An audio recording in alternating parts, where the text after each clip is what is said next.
Esta série é composta de 30 programas. Hoje você vai assistir ao programa número 20. Mãos à obra, o programa da construção.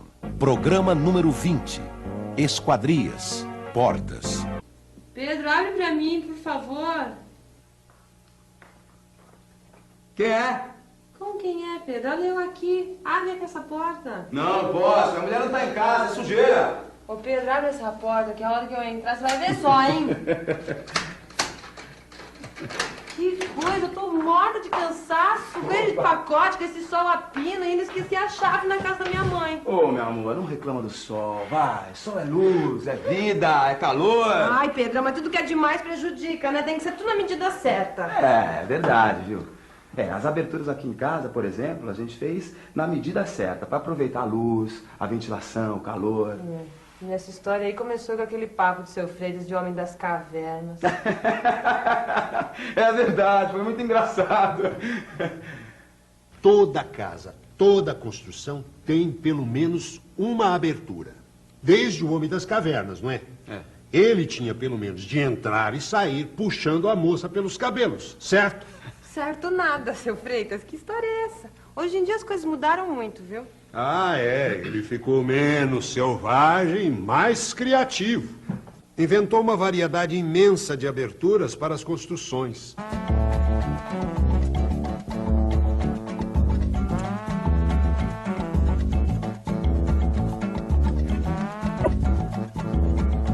E hoje, nas construções modernas, as aberturas são planejadas para dar o máximo de conforto e proteção para os moradores da casa. Principalmente para aproveitar o sol, né, seu Freitas? Sol é luz, é calor, poxa. O sol elimina germes, bactérias, né, meu amor? Sol é saúde, pô. Certo. Por isso, é super importante pensar na quantidade de horas que o sol entra em casa. Ah, já pensou dormir num quarto frio e úmido todo dia? Imagina, e quando fica chovendo? Bolora tudo. Por essa razão é que é preciso observar o caminho do sol para fazer o projeto da casa. Aqui no Brasil, ele faz um caminho levemente inclinado para o norte. E quanto mais para o sul do país, maior a inclinação. Por isso, a melhor fachada que tem é voltada para o norte. É a mais ensolarada. E a inclinação do sol diminui no verão. Então, outra vantagem é que entra menos sol no verão. A fachada sul é sempre a menos indicada. Na época de chuvas é a que tem mais problemas de umidade e bolor. E no norte do Brasil? Se a inclinação do sol é pequena, a fachada norte pega pouco sol. Pode-se fazer a fachada para leste, pegando o sol da manhã. Ou para oeste, tomando o sol da tarde. O sol da manhã é melhor, o da tarde é muito quente. Dependendo da região, pode-se também colocar a fachada em outras direções, mas sempre pensando no caminho do sol para conseguir uma boa insolação. Mas olha, dona Leila, atenção. Depois que o sol atravessa o vidro, a cortina ou a persiana já não conseguem controlar bem a insolação, principalmente o calor. O melhor é barrar o sol antes que ele atinja a janela e a porta, com qualquer tipo de quebra-sol. O quebra-sol mais simples é o beiral, que protege janelas, portas e também as paredes contra o sol e a chuva. Sobre as aberturas, também pode-se fazer um quebra-sol de alvenaria ou concreto, colocando a porta ou a janela o mais fundo possível. Assim a parede ajuda a proteger ainda mais. Outra solução é colocar só uma cobertura de proteção. Se a casa já está pronta, uma solução para conter o excesso de sol é o toldo. Custa mais que a cortina, mas o resultado é muito melhor. A nossa casa pega um bom sol o ano todo, né? E a temperatura está sempre agradável. É super legal trabalhar na sala, que é bem iluminada. Aqui na cozinha também, ventila bastante. Aliás, a gente aprendeu muito com o projeto dessa casa, hein, Pedro? Opa! Não parece como nós, cheio de sol, de luz. E tem gente que coloca a janela pequena. Pô, parece que mora no Polo Norte. Nem ventila direito. Isso é muito importante para quem vai construir. Para ter um ambiente bem iluminado, o ideal seria ter uma abertura de 1/6 da área do ambiente. Se você tem um quarto de 3 metros por 4, você tem uma área total de 12 metros quadrados. Então você tem que colocar uma janela de 2 metros quadrados, que é equivalente a 1/6 da área total do quarto. O ideal é comprar a maior janela possível. Existem janelas com elementos fixos. E se esses elementos forem como uma veneziana, que não deixa passar a luz, a superfície de iluminação fica bem menor do que você imaginou. Ai, não pense que você vai comprar uma janela pequenininha, baratinha pra economizar não, viu? Porque depois você vai ver o que é que você vai gastar de energia elétrica pro resto da vida. E para melhorar ainda mais a iluminação, você pode pintar as paredes e o peitoril da janela com cores claras, porque aí reflete a luz do dia e a sua casa fica mais iluminada. De graça. Se você quiser regular a iluminação, é só colocar cortinas nas janelas. E no caso dos quartos, venezianas, que o ambiente fica confortável.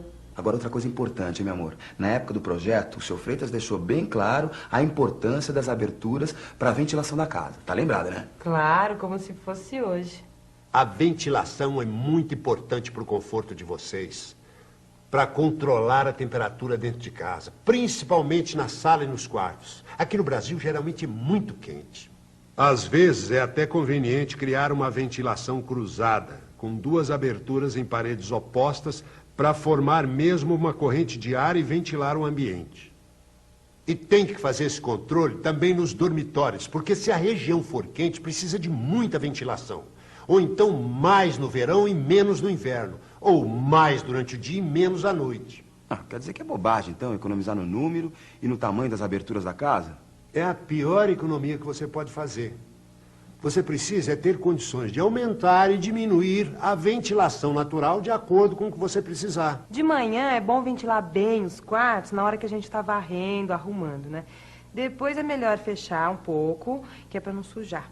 E à noite é o suficiente pra gente poder dormir gostoso. Quanta coisa importante, hein? Mas sem isso não dá pra pensar onde colocar as aberturas da casa. Nem que tamanho, nem que tipo usar. E mais uma, a visão delas, principalmente das janelas, é claro. A visão de dentro para fora e de fora para dentro. E como é que a gente controla isso, hein? Principalmente nos quartos e no banheiro. Tem muitas maneiras. Veneziana nos quartos, cortina na sala, o vidro fosco no banheiro. E se houver um recuo de 4, 5 metros da janela que dá para a rua, dá para construir um muro alto ou plantar uma cerca viva. Isso me lembra também o problema da segurança. Com as portas é mais fácil. Tem fechaduras, trancas.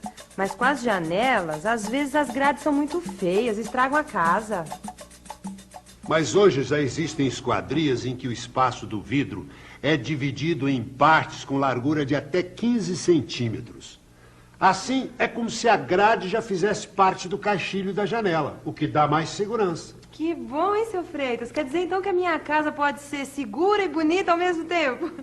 Menos selvagem e mais criativa. Bom, eu acho que a porta, ela tem que ficar, dependendo do cômodo, ela tem que ficar no meio do cômodo, né? Ou dependendo se for uma sala, você tem que observar assim, o lugar. Se é numa sala, você tem que ter mais ou menos a medida em mente como você vai querer um sofá, entendeu? Onde você vai pôr a estante, porque senão você põe uma porta no meio da parede e você acaba com a sala, né? Você tem que fazer a porta que ela abrindo normalmente para o lado da parede. Porque se você abre uma porta do lado errado, a porta fica aberta e fica no meio da sala. Então você perde espaço na frente da porta e atrás da porta. Porque ela fica e ocupa um pouco de espaço. A importância da porta é o aproveitamento do espaço. Então, ela tem que ser feita já nas medidas tradicionais, tanto a medida como das formas tradicionais, que são as formas que mais se aproveitam os espaços.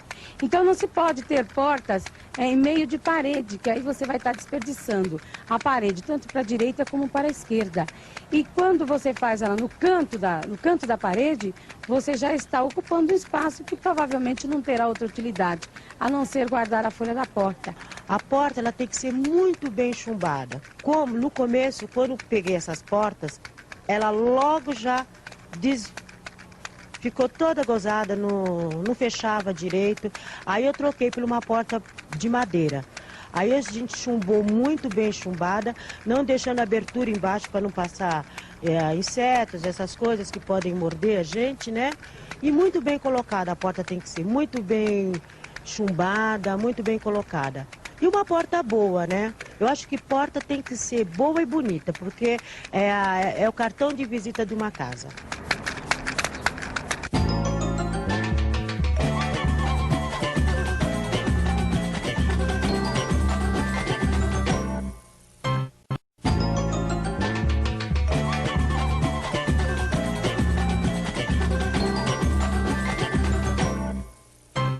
Tem que ser forte, segura e de um bom tamanho, que é pra gente não ter problema na hora de passar os móveis, né, Ah, meu mas amor? não é só isso, Pedro. A porta tem que ser bonita também. Principalmente a porta da frente. É por lá que as pessoas vão entrar, já pensou? Ah, meu amor, eu sei, mas a gente não pode escolher uma porta só porque ela é bonita. Não dá, entendeu? Uma porta que se vê logo que é tão fraquinha que qualquer ladrãozinho arrebenta. Ai, Pedro, mas não é isso que eu tô dizendo. Calma, calma. Os dois têm razão. Por isso que eu acho que antes de finalizar o projeto, vocês têm de conhecer os vários tipos de portas e depois escolher. O senhor tem toda a razão, viu, senhor Freitas? Vocês sabem, a porta tem uma parte fixada na parede chamada batente, onde a folha da porta é presa com dobradiças. Existem as portas de correr com trilho inferior e superior, mas para começar, o mais importante é conhecer as portas pelos materiais de que são feitas. E o senhor tem todos os tipos aqui, seu Freitas? Tenho, tanto as de madeira quanto as de metal. As portas de madeira podem ser maciças, almofadadas ou de madeira compensada. As maciças são feitas de peças de madeira de 10 centímetros de largura e 4 centímetros de espessura, encaixadas uma na outra, unidas por uma peça transversal chamada espiga. Em alguns lugares são chamadas de portas mexicanas, ou macho e fêmea. São muito resistentes e duráveis, de grande qualidade. As almofadadas são feitas com peças de madeira trabalhada, as almofadas, presas em um requadro de madeira maciça. Ah, mas essas daí são mais caras, né, seu Freitas? Sem dúvida, o preço pode ser bem alto, dependendo da qualidade das almofadas e da madeira utilizada. São as portas de entrada preferidas da maioria das pessoas. As portas de madeira mais em conta são as compensadas.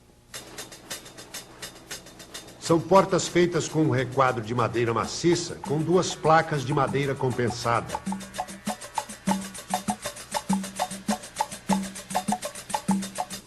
O miolo pode ser feito de várias formas, com uma estrutura de papelão tipo colmeia, sarrafos colocados um ao lado do outro, ou raspas de madeira coladas entre si.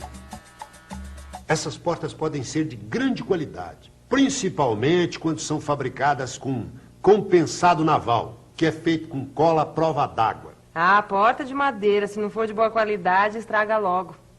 Quando comprar qualquer peça de madeira, precisa prestar muita atenção com defeitos como empenamentos, descolamentos, rachaduras e principalmente verificar se não tem cupim. Ah, pode deixar, seu Freitas, pode deixar que eu olho mesmo. O senhor sabe, né? Eu não deixo escapar nada. Ah, a gente logo se interessou pelas portas de alumínio, não foi, meu amor? Sempre me disseram que elas são mais seguras e resistentes.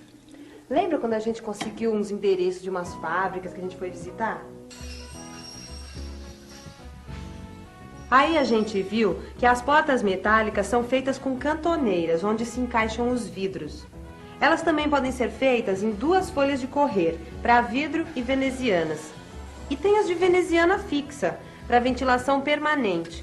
Todos esses tipos podem ser de alumínio ou de ferro. E as de alumínio tem uma vantagem, meu amor. Elas não sofrem corrosão como as de aço. Entende? Você não precisa nem pintar. E além de alumínio natural, elas podem ser feitas em alumínio anodizado, fosco, brilhante, cor de bronze ou preto. E as portas também são vendidas em várias cores. E as portas são fornecidas em várias dimensões. Lembra que o seu Freitas deu um catálogo pra gente que tinha uma tabela? Nós podemos escolher a porta pela largura útil, quer dizer, o espaço livre que ela deixa para passar. E a tabela mostra para cada largura útil a largura da folha da porta, o vão e a altura que ela vai ocupar depois de colocada na parede. Senão, a gente podia ter colocado umas portas que não passava nem a mudança. Principalmente a porta da entrada. Gente, eu já vi porta por aí que não passa nem a geladeira. E a gente caprichou na porta principal, não foi, meu amor? É o cartão de visitas, né? Por onde entram os amigos, os convidados. Essa porta pode ser de madeira, ferro ou alumínio, mas tem que ter 92 centímetros. E tem que ter alguma coisa que dê pra gente ver quem é que está batendo. Senão como é que eu ia deixar você entrar, né? Você vai ver quem vai te bater daqui a pouquinho, viu? Aqui em casa a gente fez tudo certinho. A porta da cozinha também é larga, tem 92 centímetros. Agora, da cozinha para a sala pode ser um pouco menor. A nossa tem 82 centímetros. Já nos quartos é comum você usar portas maciças ou compensadas, de 82 centímetros ou de 72 centímetros. E nos banheiros, de 72 centímetros ou até de 62 centímetros. A verdade é que a gente aprendeu tudo sobre portas nesse projeto. E depois o seu Freitas explicou tudinho que a gente tinha que fazer durante a construção. As portas giram nos pinos das dobradiças fixadas nos batentes. Os batentes é que são fixados nas paredes durante a construção. Os batentes de madeira em geral têm 3,5 centímetros de espessura, com um rebaixo de um dos lados para a fixação da folha. Para dar acabamento na junta entre o batente e a alvenaria são usadas as guarnições.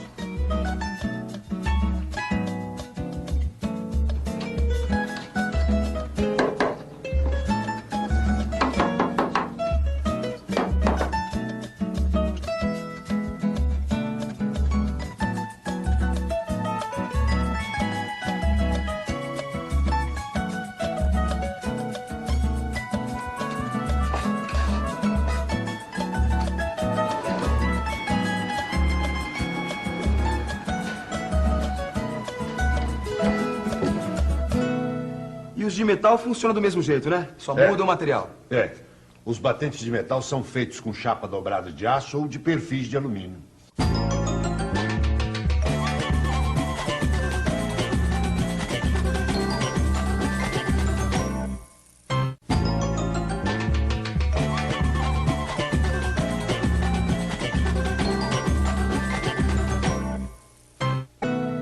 E os de metal funcionam do mesmo jeito, né? Só muda o material.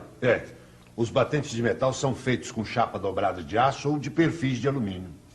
Os detalhes variam de acordo com o fabricante, mas geralmente eles têm um encaixe para a porta e detalhes para o acabamento.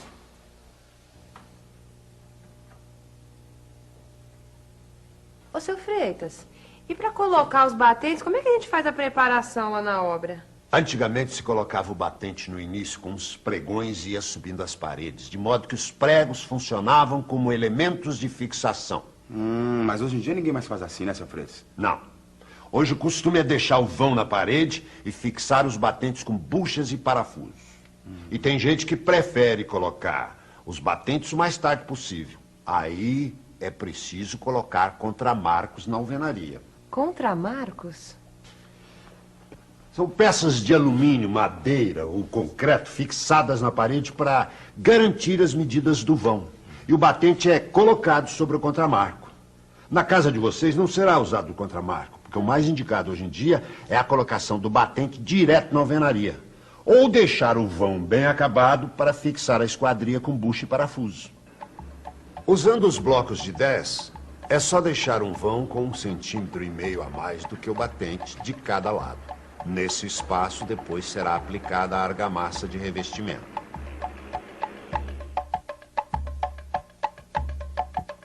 Desse jeito, quando colocar as buchas, elas vão ficar muito mais firmes, garantindo a fixação dos parafusos, evitando problemas para o futuro. E vocês podem colocar uma bucha para cada dobradiça, mais ou menos na mesma altura, de acordo com o número de dobradiças. Em uma porta de 210 centímetros de altura, geralmente são 3 dobradiças.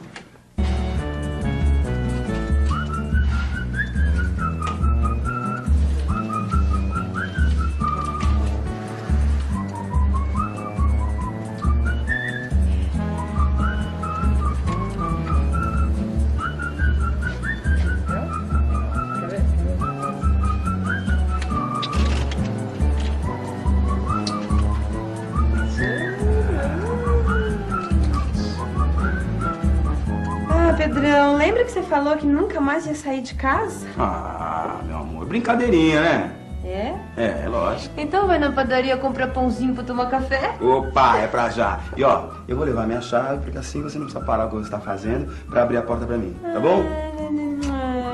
No próximo programa a gente vai falar sobre janelas. Fique à vontade, a casa é sua.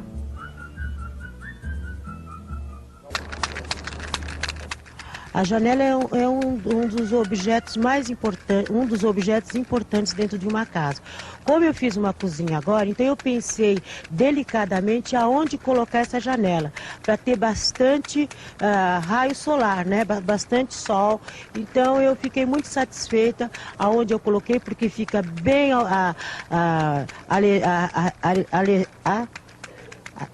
arejado a cozinha, bate bastante sol. Então eu fiquei bastante satisfeita com a janela que eu coloquei, porque eu vi a posição exata da janela. E ela tem que ser colocada de uma forma que também fique bonita na casa, né? Então, se tratando da estética da casa, a casa tem que ser bonita, a casa tem que ser uma coisa vistosa. E quando você vai fazer uma janela, você tem que ver o lado que está nascendo o sol, o lado que o sol está se pondo, para que haja um bom arejamento dentro da casa.